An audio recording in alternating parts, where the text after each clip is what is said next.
चला आज मस्तपैकी झटपट तयार होणारा आणि ना एकदम चवीला भारी स्मोकी फ्लेवरचा पनीर व्हेज पुलाव कसा बनवायचा ते बघूया.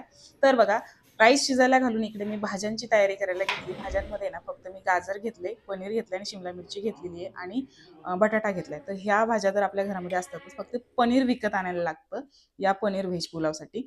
तर भाज्या आता सध्याला महाग आहेत म्हणून मी मोजक्याच भाज्या घेतलेल्या आहेत.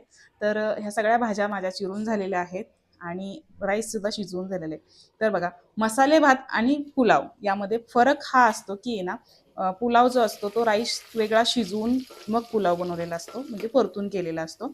आणि मसाले भात जो असतो तो सगळं एकत्र भाज्या आणि राईस एकत्र शिजवून केलेला असतो, तो मसाले भात.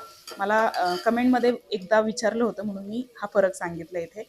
तर इथे मी तेलामध्ये जिरं आणि थोडेसे खडे मसाले घालून आणि यामध्ये हिरवी मिरची, कांदा वगैरे घालून सगळं परतून घेतलंय. आलं लसूण पेस्ट घालून छान परतून घेतल्याच्या नंतर यामध्ये भाज्या घातल्यात आणि भाज्या सुद्धा छान परतून घेतल्यात आणि मग यामध्ये मसाले घातलेत. तर मसाल्यांमध्ये मिरची पावडर, हळद पावडर आणि बिर्याणी मसाला आणि घरगुती तुमचा साठवणीचा कोणता मसाला असेल तो घालू शकता. मी घरगुती साठवणीचा मसाला सुद्धा घातलेला आहे आणि हे छान परतून घेतल्याच्या नंतर यामध्ये राईस घालायचा आहे आणि मीठ घालायचं. भाज्यांच्या चवीनुसार सुद्धा मीठ घातलं होतं आणि राईसवरती सुद्धा मी मीठ घातले, कोथिंबीर घातली आणि छान याला परतून घ्यायचं आपल्याला.